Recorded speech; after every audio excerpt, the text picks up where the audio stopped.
The India-UK FTA just hit a steel wall. In today's Fin Shorts, we will tell you why steel is complicating the India-UK Free Trade Agreement. Before we begin, if you are someone who loves to keep tabs on what is happening in the world of business and finance, then hit subscribe. We stripped stores of the story. Last year, when US President Donald Trump's tariff war sent a shock to everyone, countries were scrambling for secure trade agreements wherever they could. The logic is simple. If the world is becoming more protest, protectionist, having trusted trading partners became far more valuable, which is partly why India and the UK finally pushed through their long negotiated free trade agreement in 2025. For the UK, it was another major post-Brexit partnership. For India, it was a chance to deepen access to a large developed market while expanding its global trade footprints. The deal promised easier market access across sectors ranging from automobiles and textiles to whiskey, pharmaceuticals, and professional services. It was a landmark trade deal that would push bilateral trade to $120 billion by 2030, up to from $57 billion today. On paper, the agreement looked like it would increase trade and strengthen economic ties. But trade, as it turns out, rarely stays on paper for long. Less than a year after the ink dries, one commodity threatening to unravel the goodwill the deal was built on. We are talking about steel. As of 1 July 2026, the UK is rolling out a new set of steel safeguards measures. It is slashing tariff free import quotas by 60% and slapping a 50% tariff on any volumes above that threshold, which means that this is a gut punch for India, whose steel exports to the UK has been steadily growing. And the market the FTA was supposed to open wide is suddenly seeing the door slam shut. To be fair, the UK steel safeguards aren't new and were in place even before this. These measures were introduced years ago as temporary protection against sudden rise in imports. Under the older system, countries could export a certain quantity of steel into UK tariff free. Any volume above the quota faced a 25% tariff. But the new framework is far tougher. So, what happened? And how did a landmark trade agreement between two willing partners run into steel wall barely a year in? To understand why steel is important enough to pause a multi-billion-dollar trade deal, it helps a look it helps to look at it from the ground level.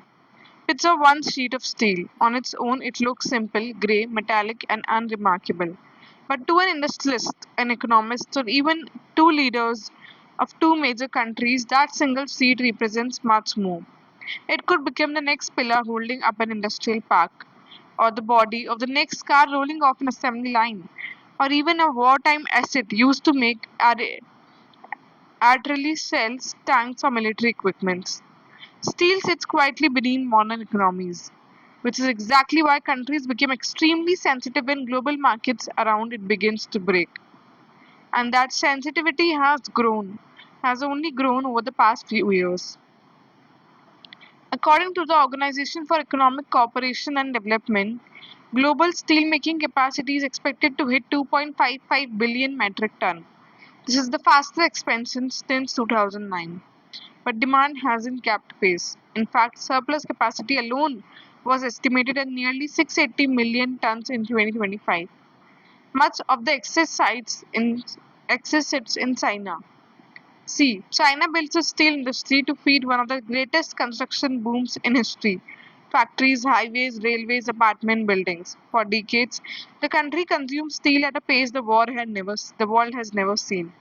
So Chinese steelmakers built capacity to match. Then the boom ended. China's real estate market collapsed, construction slowed drastically. The demand that had justified all the capacity simply weren't there anymore. But here's the thing about steel mills. You can't just switch them off.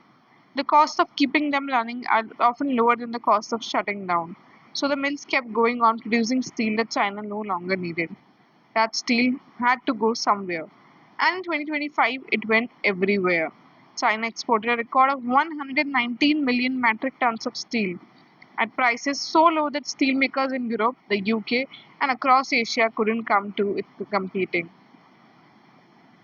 The Chinese government was subsidizing them so heavily, the market logic simply didn't apply. So when millions of tons of cheaper steel started flooding global markets, government everywhere began to worry about the same thing. What happened to their steel industries? The fear had triggered a domino effect across the global economy. The US was among the first to tighten tariff on steel imports again.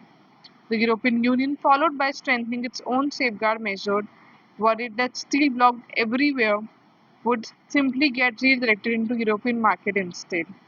And that's exactly the problem with global steel oversupply. When one country shuts the door, the excess steel doesn't disappear. It simply looks for another destination. The UK now fears becoming one of those destinations, especially because Britain's own steel industry has been under pressure for years. UK steel production has fallen sharply from its historical highs. Energy costs remains among the highest in Europe, and domestic producers have repeatedly warned that another wave of cheap imports could send part of industry closer to collapse. But there's another reason this crisis is exploding now specifically. Under the World Trade Organization rules, the UK steel earlier steel safeguards legally could not continue beyond 2026 June because under the rules, emergency safeguard measures are meant to be temporary. This means that countries can't keep extending the same safeguards without justifications. Since the UK's earlier steel protection had already been extended multiple times, Britain eventually needed a remarkable replacement framework. That forced Britain to design an entirely new protection framework from scratch, which ended up being much stricter. Which means two completely different policy timelines are unfortunately colliding at the same exact time. On one side sits the rollout for the UK